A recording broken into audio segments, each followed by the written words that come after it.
Morning Majority on 630 WMAL. 8:07 on WMAL. This is the Morning Majority. Brian Eamon, Mary Catherine Ham from the Daily Caller in the house this morning. Tony Blankley will be here tomorrow. Guest host. Right. Lou Diamond Phillips on the show tomorrow as well, which is kind of cool. And Brett Baer.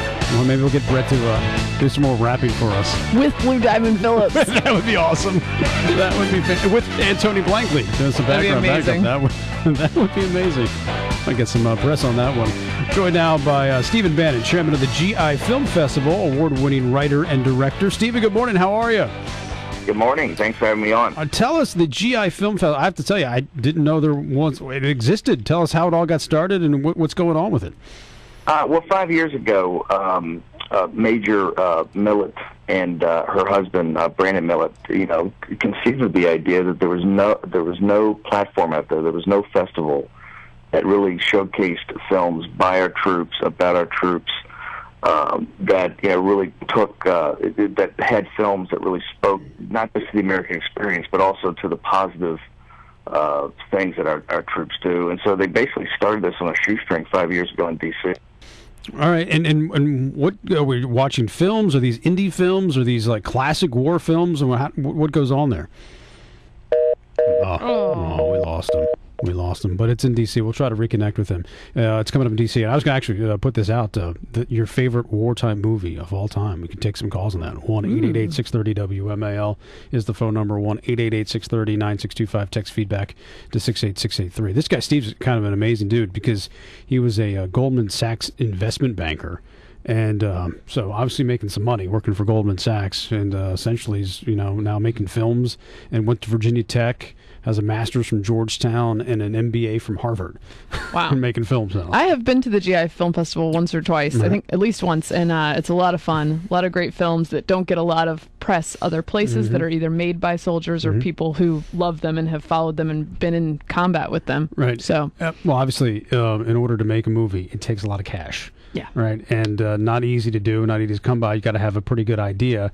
These filmmakers are starving for money, and they're always looking for money. And to be able to do that and have a festival for it gives them a great opportunity to advance what they want to do and make films. Some of the best films out there are these indie films on the shoestring budget. My favorite war movie, by the way. Yeah. Operation Petticoat. Really? A World War II war comedy. A genre lost to us now, with Cary Grant and Tony Curtis. All right, I'm going to go in a different route.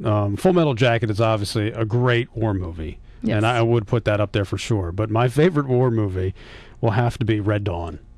It's a great movie. It is a classic movie. It is from the 80s, a generation, the communists coming, Cuba and the Russians joining forces, coming to America, and, a whole bunch of, young high school kids out of the Midwest go out into the mountains and fight these guys. It just is classic. I feel like I must have an old soul. Every time we talk about stuff, you bring up the 80s stuff, and I'm like back in the 60s. Yeah, all right. So, all right, we'll take your phone calls on your favorite wartime movies in honor of the GI Film Festival, which is taking place in D.C. this week, and we'll hope to reconnect with Stephen Bannon and tell us a little bit more about it. Ted in D.C., you're on WMAL. Brian Eamon, Mary Catherine Ham this morning. Yeah, good morning, Brian.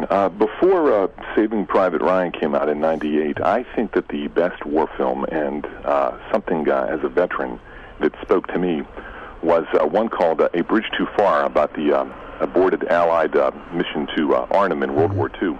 I thought it was quite poignant and very, very somber, very touching. All right. If you haven't seen it, I would suggest renting it. All right, thank you. I appreciate that. Ted in D.C. putting a vote in for A Bridge Too Far. We'll take more of your phone calls coming up, 1-888-630-9625, and you can text feedback to 68683, your favorite war movies. Steve Bannon is back online. You there, Steve? Yep, right here. All right, sorry about that. I don't know how that happened. So it's taking place this weekend, and what can people expect when they go there? These are new films that people haven't seen. I mean, we don't really do retrospectives. Right. Tonight we have Ironclad, a major film about the Magna Carta for our that shows the sacrifice of troops, and that's with Paul Giamatti. All weekend we have shorts, feature-length films, both documentaries and nonfiction.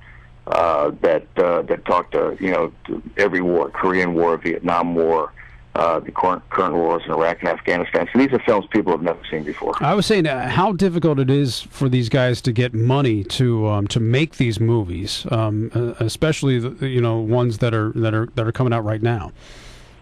A lot of these are bootstrapped. Some are put together with private partnerships, but a lot of the DIs do the documentaries, which I find to be the most powerful, are really bootstrapped with friends and families. We have a young Marine sergeant named Fola Tamba that has a film that's playing tomorrow called Line of Departure, that basically he's put that together off of the salary of a Marine enlisted man. And the reason he's done that with new technology, with a camera and video equipment that he could edit it with. It's an incredibly powerful film. This guy's a great young filmmaker, but they're doing it with kind of the same grit and determination that they fight our wars with. One of the most acclaimed war documentaries of recent years is Restrepo, who the director of which was recently killed in Libya. Did you know anything about him or that film, or how the military reacted to that film? I think Restrepo is a terrific film. We were going to have it in last year, but it got picked up for at Sundance, and it went into major distribution.